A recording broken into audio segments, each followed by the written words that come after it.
Bonjour et bienvenue à tous. Que Dieu vous bénisse dans le précieux nom de Jésus-Christ. Pour ceux qui surveillent les différentes activités à travers le monde ayant un lien prophétique avec le retour de Jésus-Christ, les prochains jours pourraient être très encourageants. Débutons le tout en parlant du déluge. Lors de sa venue parmi nous, Jésus nous a instruits par rapport à sa deuxième venue en disant « Comme il en était au jour de Noé, il en sera de même à l'avènement du Fils de l'homme. Car de même qu'au jour d'avant le déluge, les hommes mangeaient et buvaient, se mariaient et donnaient en mariage, jusqu'au jour où Noé entra dans l'arche, et qu'ils ne connurent rien jusqu'à ce que le déluge vînt et les emporta tous. Il en sera de même à l'avènement du Fils de l'homme. » L'avènement du Fils de l'homme est le retour de Jésus-Christ. Cet événement va se dérouler en deux parties. La première se passe lorsque Jésus va descendre de sa demeure sur des nuées à la rencontre de la vraie Église, c'est-à-dire son épouse, en l'enlevant de ce monde pour l'amener auprès de lui. Tandis que la deuxième partie se fera après les 7 ans de tribulation par sa descente sur terre, accompagnée de son épouse, pour établir le règne de 1000 ans. Comme Enoch est un type de l'Église et qu'il a été enlevé avant le déluge et le jugement, ceux qui ont mis leur foi en Jésus-Christ comme leur Seigneur et Sauveur vont être enlevés avant les 7 ans de tribulation et la colère de Dieu. L'année 2020 semble être un indicateur que l'arrivée de l'Antéchrist est à la porte. Il est intéressant de penser que cette année pourrait être la 120e année selon les psaumes, telle que démontrée dans des vidéos précédentes. Si tel est le cas, il est normal de s'imaginer que l'enlèvement est tout près, puisque Dieu avait averti Noé que le peuple avait 120 ans pour se repentir avant de détruire le mal par le déluge. Voyons ce que le livre de Jachère avait à dire sur le sujet. Le livre de Jachère était probablement un recueil ou une compilation de chansons et de poèmes hébreux anciens louant les héros d'Israël et leurs exploits au combat. Également connu sous le nom de Livre du Juste dans la Septante grecque et Livre des Justes dans la Vulgate latine, le livre de Jachère est mentionné dans Josué 10, versets 12 et 13, lorsqu'il parle du Seigneur qui a arrêté le soleil au milieu de la journée pendant la bataille de Beth-Huron. Il est également mentionné dans 2 Samuel 1, versets 18 à 27, comme contenant le cantique ou la complainte de l'arc, ce chant funèbre triste que David a composé au moment de la mort de Saül et Jonathan. La question est, si le livre de Jachère est mentionné dans la Bible, pourquoi a-t-il été exclu du canon des Écritures? Nous savons que Dieu a ordonné aux auteurs des Écritures d'utiliser des passages de nombreuses et diverses sources extra-bibliques pour composer sa parole. Le passage enregistré dans Josué 10-13 est un bon exemple. En enregistrant cette bataille, Josué a inclus des passages du livre de Jachère, non pas parce que c'était sa seule source de ce qui s'était passé, plutôt, il déclarait en fait « Si vous ne croyez pas ce que je dis, alors allez le lire dans le livre de Jachère. » Même ce livre a une trace de cet événement. Lisons donc une portion du livre en question, relatant l'avertissement de Dieu à Noé que le déluge serait dans 120 ans. Jachère 5, 6 à 11. Et après plusieurs années, la 480e année de la vie de Noé, lorsque tous ces hommes qui suivirent le Seigneur furent morts du milieu des fils des hommes, et qu'il ne restait alors que Mathusalem, Dieu dit à Noé et à Mathusalem en disant « Parlez et proclamez aux fils des hommes, disant « Retournez de vos mauvaises voies et abandonnez vos mauvaises œuvres, et le Seigneur se repentira du mal qu'il a déclaré vous faire, et il ne sera pas mis à exécution. Car ainsi dit le Seigneur, voici, je vous donne une période de 120 ans. Si vous vous tournez vers moi et abandonnez vos mauvaises voies, alors je me détournerai aussi du mal que je vous ai dit, et il n'existera pas, dit le Seigneur. » Et Noé et Méthusélah ont dit toutes les paroles du Seigneur aux fils des hommes, jour après jour, leur parlant constamment. Mais les fils des hommes ne voulaient pas les écouter, ni incliner leurs oreilles à leurs paroles, et ils avaient le cou raide. Et le Seigneur leur accorda une période de 120 ans, en disant, « S'ils reviennent, alors Dieu se repentira du mal, afin de ne pas détruire la terre. » Et voici les versets 33 et 34, à titre d'information supplémentaire, qui confirmeraient que Noé n'aurait pas bâti l'arche sur une période de 120 ans. Et Noé se leva, et il fit l'arche au lieu où Dieu lui avait ordonné, et Noé fit ce que Dieu lui avait ordonné. Au cours de sa 595e année, Noé commença à fabriquer l'arche, et il fit l'arche en 5 ans, comme le Seigneur l'avait ordonné. Le livre de la Genèse ne nous donne pas les noms des mois. Il n'y a pas non plus de référence à une année civile provenant du calendrier hébreu, égyptien, cananéen ou tout autre calendrier utilisé à ce moment-là. La raison pourrait être qu'immédiatement après le déluge, il n'y avait pas de civilisation. Noé et sa famille étaient les seules personnes sur la surface de la Terre. Par conséquent, les Écritures utilisent la vie de Noé comme calendrier, tout comme la civilisation d'avant le déluge a utilisé la durée de la vie des patriarches pour marquer le temps. Très probablement, les mois de la vie de Noé ont continué à être utilisés comme calendrier jusqu'à l'Exode. Ceci est une hypothèse. Cependant, la longueur des mois a changé en raison du ralentissement de la rotation de la Terre qui aurait abouti au calendrier lunaire et à l'adoption éventuelle du calendrier hébreu. C'est à partir du 12e chapitre d'Exode que Dieu a changé le calendrier. Ainsi, le premier mois, Tishri, du temps de Noé, devenait Nissan. Le deuxième, Eshvan, devenait Iyar, et ainsi de suite. À la suite de ce que nous venons de voir, quel aurait donc été le premier jour du déluge selon notre calendrier? Genèse 7, 11 et 12. En l'an 600 de la vie de Noé, au second mois, au 17e jour du mois, en ce jour-là, toutes les sources du grand abîme éclatèrent et les bondes des cieux s'ouvrirent, et la pluie tomba sur la terre 40 jours et 40 nuits. Le 17e jour du second mois du temps de Noé serait donc le 4 novembre, puisque le deuxième mois était le mois de Eshvan. Genèse 8.4. Le 7e mois, le 17e jour du mois, l'arche s'arrêta sur les montagnes d'Ararat. C'est le 17e jour également, cette fois pendant le 7e mois, que l'arche s'arrêta sur les montagnes d'Ararat, qui signifie en hébreu le fléau ou la malédiction soit renversée. Dans la Bible, le nombre 17 symbolise vaincre l'ennemi et victoire complète. Jésus-Christ remporta une victoire complète en ressuscitant des morts le 17e jour de Nissan, qui était le 17e jour du mois de Tishri du temps de Noé.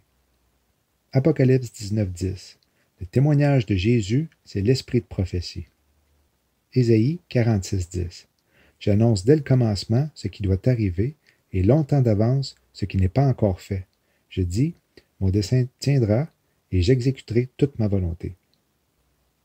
Est-ce que la résurrection de notre corps surviendrait le 17 de Eshvan 2020 par l'accomplissement de l'enlèvement de l'Église? À noter que le mois de novembre est le 8e mois selon le calendrier hébraïque et le 11e mois de l'année selon le calendrier grégorien. Le chiffre 8 dans la Bible représente un nouveau départ, tandis que le nombre 11 est important en ce qu'il peut symboliser le désordre, le chaos et le jugement. Dans Genèse 11, les hommes se sont rebellés contre Dieu et ont construit la tour de Babel. Dieu les a jugés en confondant leur langage, ce qui a entraîné le chaos. Venant après 10, qui représente la loi et la responsabilité, le nombre 11 représente le contraire, qui est l'irresponsabilité d'enfreindre la loi, ce qui amène le désordre et le jugement. Nimrod et son ordre mondial sont arrivés en scène après le déluge et le temps de Noé. Dans la même lignée, la Bible ne fait aucune mention que Noé avait une connaissance quelconque de Nimrod qui allait être à la tête de cet ordre mondial. Tout comme l'Église ne saura pas qui sera le futur Antéchrist. Voilà pour ce qui en est de la première journée du déluge. Parlons maintenant de l'Halloween. Cette année, il y aura 13 pleines lunes au lieu de 12 habituellement. La dernière pleine lune a eu lieu le 1er octobre. Une autre pleine lune aura lieu le soir d'Halloween, le 31 octobre. La plupart des gens croient que les traditions d'Halloween sont amusantes, mais beaucoup des traditions les plus importantes peuvent être directement reliées aux rituels que les anciens druides pratiquaient pendant le festival de Samhain, qui se tenait en l'honneur du Seigneur des Morts. Les druides, prêtres celtiques, croyaient que Samhain, ou le Seigneur des Morts, reviendrait le 31 octobre et libérerait les esprits des morts, des sorcières, des gobelins et des elfes pour qu'ils retournent dans leur famille afin de nuire à ceux qui leur avaient infligé du mal dans cette vie. Pour les druides, c'était une époque où le voile entre les vivants et les morts était le plus mince, et bon nombre des pratiques qu'ils instituaient étaient conçues pour faciliter la communication avec les esprits de l'autre côté. Magistrat Blanche Barton, de l'Église de Satan, a qualifié Halloween de nuit des plus impies. Le temple satanique considère également que c'est l'une de leurs célébrations les plus importantes. La plupart des gens ne font jamais aucune recherche sur la vraie nature de cette fête. Au lieu de cela, la plupart d'entre nous se concentrent simplement sur le fait qu'il peut être amusant de s'habiller, d'organiser des fêtes et de manger des bonbons. Aucun de nous ne devrait célébrer la fête du diable. La grande prêtresse Wicca Doreen Valiente a fait une fois la déclaration suivante à propos de cette fête. L'Halloween est l'un des 4 grands sabbats des sorcières. L'ancien sataniste John Ramirez dit qu'il a sacrifié des animaux dans le cadre de rituels sataniques à l'Halloween, et maintenant qu'il est pasteur chrétien, il avertit les gens de la façon dont ils peuvent se maudire en participant aux traditions d'Halloween. Le fondateur de l'Église de Satan, Anton LaVey, était absolument ravi que tant de parents chrétiens embrassent l'Halloween. Je suis heureux que les parents chrétiens laissent leurs enfants adorer le diable au moins une nuit par an. Bienvenue à l'Halloween. Aujourd'hui, la plupart des gens considèrent que les costumes d'Halloween sont amusants, mais leur objectif initial était de permettre la communication avec le monde des esprits. Les Wicca considèrent s'habiller la nuit d'Halloween comme une forme de magie sympathique, nous permettant de faire l'expérience de que cela pourrait être d'être de l'autre côté du voile. Presque chaque année, se déguiser en sorcière est le costume numéro 1 des adultes aux États-Unis. Bien sûr, les démons, les gobelins et les vampires sont également très populaires. Voulons-nous vraiment nous engager dans une pratique qui embrasse et célèbre les ténèbres? Lorsque vous participez volontairement aux anciennes traditions occultes, vous ouvrez potentiellement des portes spirituelles que vous ne devriez certainement pas ouvrir. Notre objectif, en tant qu'enfant de Dieu, est plutôt de glorifier Dieu par nos paroles, nos actions et nos pensées. Au reste, frères, que toutes les choses qui sont véritables, toutes celles qui sont honnêtes, toutes celles qui sont justes, toutes celles qui sont pures, toutes celles qui sont aimables, toutes celles qui sont de bonne réputation, et où il y a quelques vertus et qui sont dignes de louange, que toutes ces choses occupent vos pensées. Philippiens 4.8. Voici maintenant qui m'amène à vous partager des rêves dont j'ai entendu parler récemment concernant l'Halloween. Tout récemment, j'ai été interpellé par des chrétiens qui ont eu des rêves concernant l'Halloween de cette année, ce qui est tout à fait inhabituel dans mon cas. Avant de vous en partager quelques-uns, examinons la production psychique survenant pendant le sommeil à la lumière de la parole de Dieu. Job 33, 14 à 17, version Louis II. Dieu parle cependant tantôt d'une manière, tantôt d'une autre, et l'on n'y prend point garde. Il parle par des songes, par des visions nocturnes, quand les hommes sont livrés à un profond sommeil, quand ils sont endormis sur leur couche. Alors, il leur donne des avertissements et met le sceau à ses instructions, afin de détourner l'homme du mal et de le préserver de l'orgueil, afin de garantir son âme de la fosse et sa vie des coups du glaive. La version Martin, comparativement à celle de Louis II, dit au 14e verset, « Bien que le Dieu fort parle une première fois, et une seconde fois à celui qui n'aura pas pris garde à la première. » Le mot songe, en hébreu, dans le passage, est kalom, pour songe et aussi rêve. Le passage nous instruit que Dieu peut nous parler à travers un rêve. Tel a été le cas pour Joseph. Dépendamment des versions, le mot songe est aussi utilisé. Dieu peut utiliser les rêves dans le but de nous avertir que telle ou telle action pourrait avoir des conséquences catastrophiques sur notre vie, causant même la mort.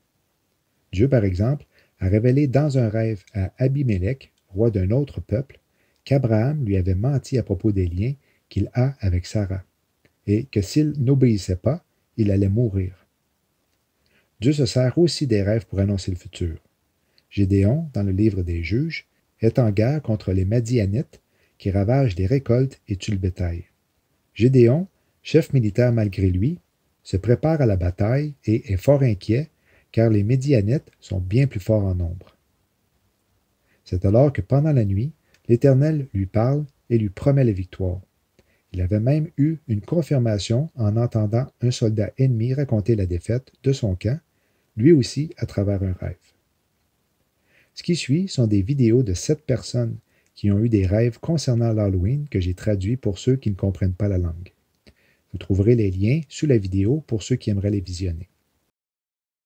Cette femme a rêvé que 2 missiles voyageaient près de la surface de la Terre quand soudainement ils ont changé de trajectoire en direction du ciel pour détonner sur 2 astéroïdes, comme si les missiles les avaient comme cible. Ensuite, un carré est apparu à l'intérieur de l'explosion et la femme a vu les mots « Joyeux Halloween » dans le carré.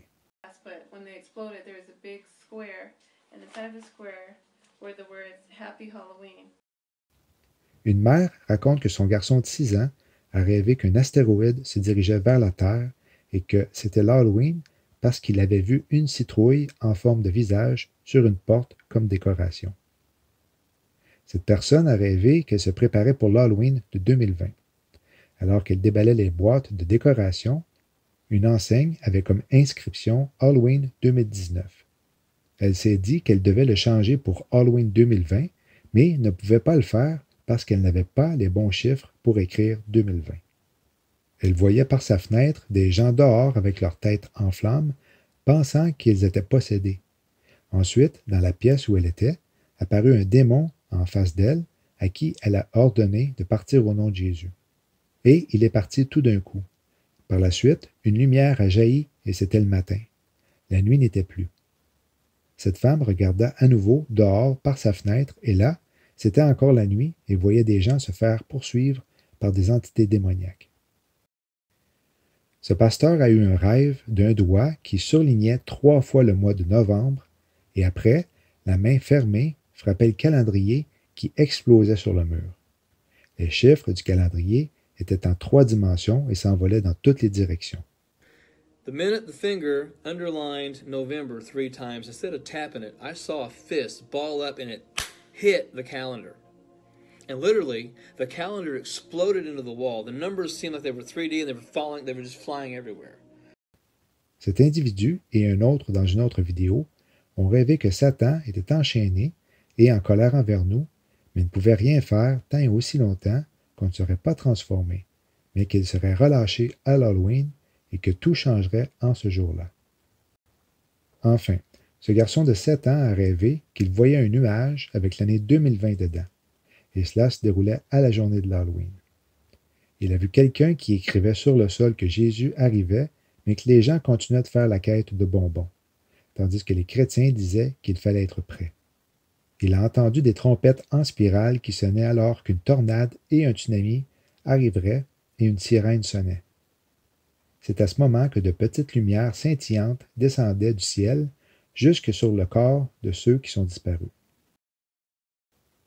Genèse 7.4. Car encore 7 jours, et je ferai pleuvoir sur la terre 40 jours et 40 nuits, et j'exterminerai de la face de la terre tous les êtres que j'ai faits. La Journée des Nations Unies est célébrée chaque année à la date du 24 octobre, soit 16 jours avant l'Halloween.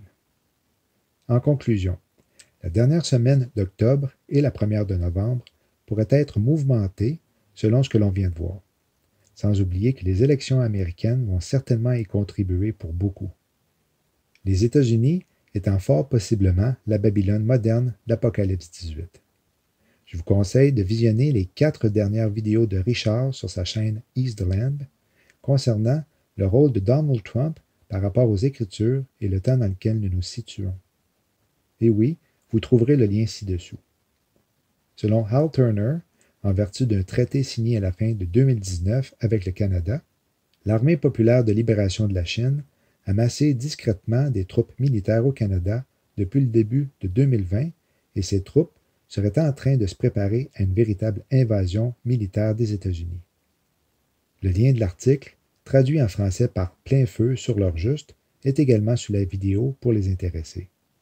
L'article, qui est très intéressant, parle aussi des faisceaux qui auraient frappé la côte ouest américaine, causant ainsi des feux sauvages pour chasser la population. Apocalypse 3.3. Rappelle-toi donc comment tu as accepté et entendu la parole. Garde-la et repens-toi. Si tu ne restes pas vigilant, je viendrai comme un voleur, sans que tu saches à quelle heure je viendrai te surprendre. Shalom.